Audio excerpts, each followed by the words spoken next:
Hello and welcome to NewFilmmakers Los Angeles in partnership with Movie Maker magazine.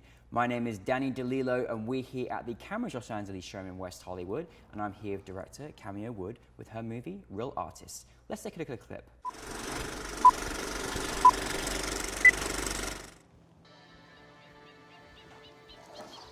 There's also this fan film, which you didn't include in your portfolio. We weren't really expecting some re-edit of Mythos to go viral. 5 million views in a week, picked up by all the big sites, gave our lawyers quite a headache. Relax.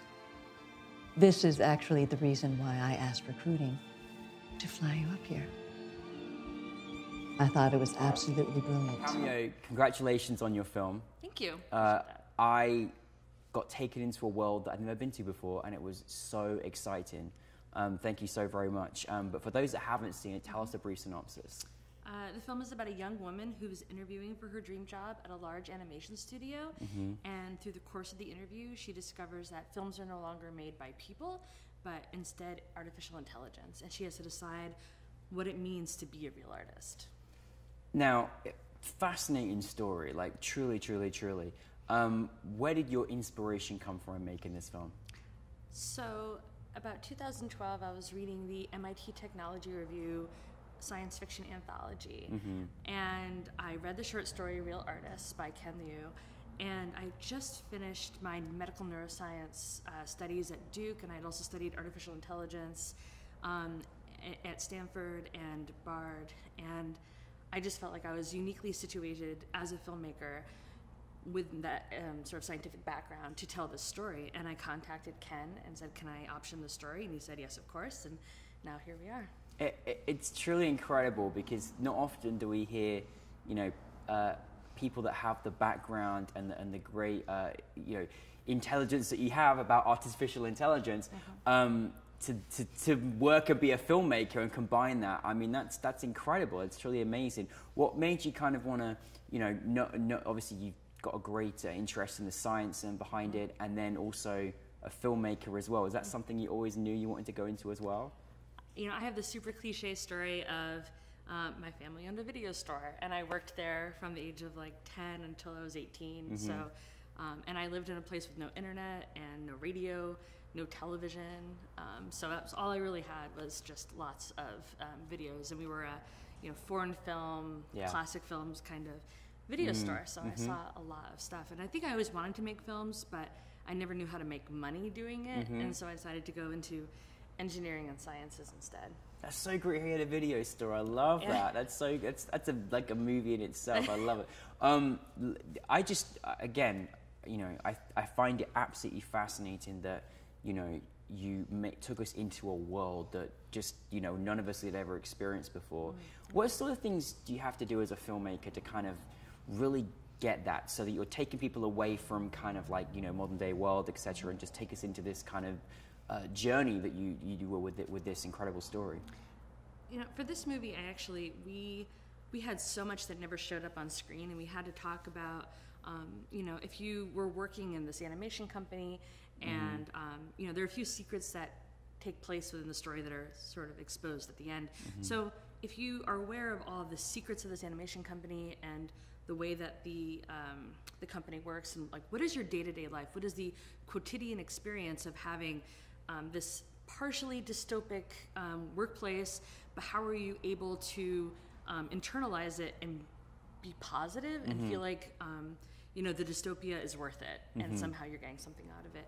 So yeah, we would come up with day-to-day schedules of normal employees and what would, and we also created an alternate reality game around the story. So, and that you can find on at SemaphorStudios.com, and we actually have a Semaphore company website that you can look around in and see some really crazy stuff on. It's amazing. You had the audience in sort of like, they all literally went, like when they said, like, you know, the background that you worked in and just kind of the moments you took to the film, you know, I mean, was that, did you, because obviously you're experienced in that, what sort of things can you sort of share with us? That, is this something that's way in the future? Is it going to happen? What's the story? So I definitely wrote Real Artists to be something that could happen tomorrow. So a lot of the technology already exists. So there's a drug that erases memories in the film, and that drug really does exist. It's being used for PTSD. It's not being used for marketing yet. Yeah. But, you know, one of the things I studied when I first started getting into cognitive neuroscience was neuro marketing, and how you know, there's always a struggle with marketers to determine if somebody really has seen an ad or if they're just saying they've seen an ad because that's what they think you want to hear. And so there are now you know, methods of EEG technology and MRI technology where I can sort of throw you into a machine or put something on your head and show you a bunch of ads and see if you are seeing them for the first time or if you're recollecting them. Wow. Or if you know, and how you feel about them. So I don't have to ask you anymore. Now I'll just know. And this technology is sort of already taking place. At Cannes earlier this year, we saw a neurocinematics company that will take your movie that you're working on an edit for, and they will show it to people who are in an MRI machine, and then keep track of what faces someone's looking at and how they feel about that face and what part of their brain is lighting up. Is this, you know, memory? Is this, you know, feelings of emotion? And now we don't have to ask the audience, what do you feel? We already know. Now we know what they feel and think. Wow. And how do you feel about that? You know, I feel like the future of our career development will really hinge upon our ability to collaborate with artificial intelligence. And I think that we do it in small ways already, in that, you know, whenever we do an internet search for things, we now have a better intuitive sense, especially if we're familiar, about, you know, which search terms will get us where we need to go. And that's all in AI. All these search engines are AIs that we talk to all the time. For maps, you know, we're always working with the maps and the AIs. That's right. If you use like Pandora or any kind of you know, suggestion engine, you're always trying to figure out like, oh, I'm getting this thing because I liked this one song, so I'm going to unlike it because I'm, you know, sort of a one-off, and it's confusing the AI. So we're always thinking about how to collaborate better with AIs to get what we want. And I think that the future is that, you know, we will start to go places with AIs that we don't like, and then just like anything else, we'll start steering it toward the right direction. Very, very, very interesting. I think it's also important to realize we're already using it, and we just don't use the terminology sometimes, but we actually already are.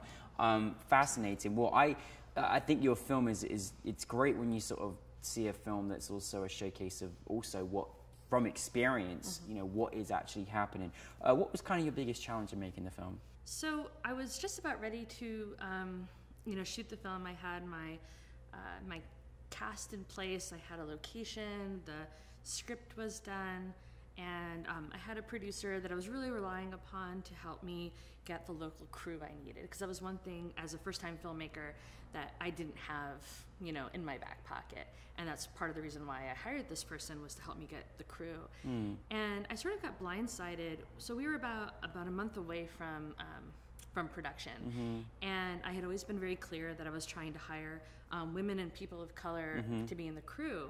And, you know, my producer was always sort of saying that they were on board with this idea.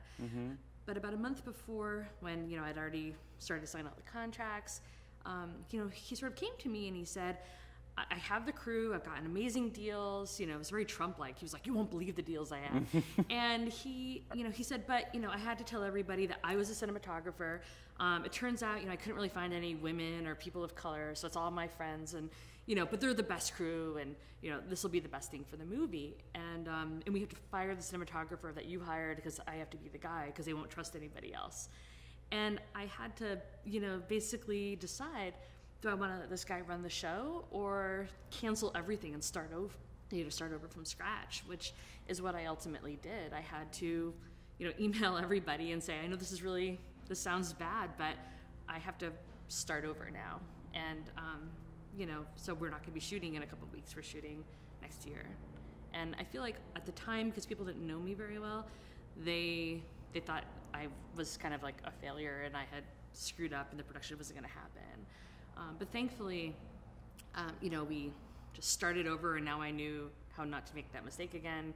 And then we hired an 80% female and 50% people of color crew, and it was amazing, and there was no drama, and, you know, it was great, but it was a tough lesson to canceled the whole production and started. Well, as I said to you at the event last night, I join you in bridging the gap between diversity and entertainment, and I commend you greatly because, you know, I always say to people, we're not lacking talent, we're just lacking opportunity. And so the fact that you stood your ground and created that opportunity for people is just how we should be moving forward in our daily lives and everything. And so that's great. I'm so happy you did that because you had an absolutely wonderful production. Thank you. And it was truly amazing. What was it like, you know, I can't believe this is your first film. Thank you. Like, people were just talking about your film. It was one of the times you go away thinking about your film, and it's your first time, and I'm like, it's incredible. What's it like to have your film at NewFilmmakers LA, to have it in front of an audience? What is that feeling like?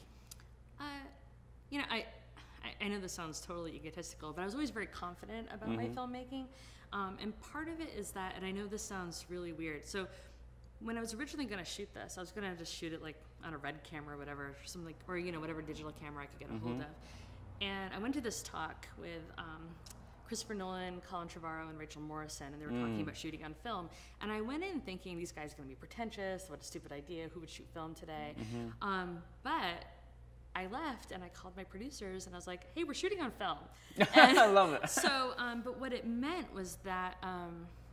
You know, it changes everyone's mentality, which meant that I did, you know, 18 script rewrites, I did animatics, I had lighting plans, and I was so prepared on the set that when we were actually doing production, there was never any question of like, where should things be or what should things look like? It was effortless. And part of that is, you know, this idea that regardless of how it looks on, you know, on screen, because people have opinions about that, but it certainly changed the workflow in a way that was much more intentional, and it also raised everyone's game on set.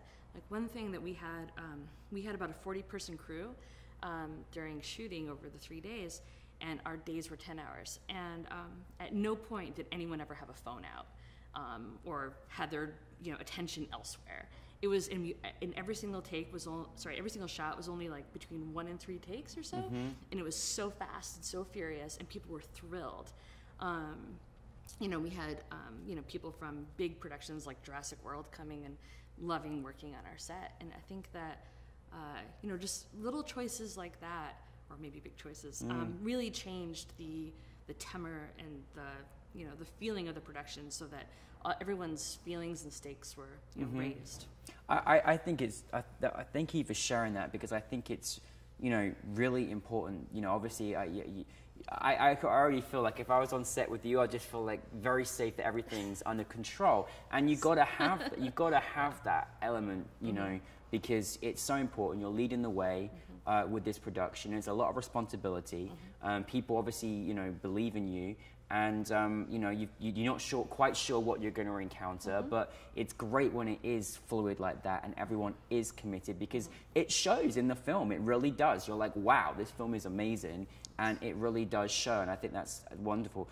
A very important question: what's coming next? Like, what's happening? I want to see more of your work. Yeah, so we're launching a Seed and Spark campaign on September 12th for a feature. It's part of the Seed and Spark Hometown Heroes Rally with the Duplass brothers. And so the goal of this is to be one of the top 10 most followed campaigns. And then if we make that goal, we get to pitch to the Duplass brothers, and then perhaps have them executive produce my feature. That's amazing. And our feature is a time travel movie, and it's about a young black girl in the far future who wants to come back to this time, our present, because in the far future, this is the time when a lot of major social change happens, and she wants to be here to see it happen. Hell yeah to that one. So. Well, that's a great story. That is a great, I can't wait to see this film. Cool. This is really, really good. So, well, I best wishes with that campaign. I'm so pleased you shared your great talent with us, and I can't wait to see this feature, because it's really great, and you're a brilliant filmmaker. So thank you very much. Thank you very much. Thank you.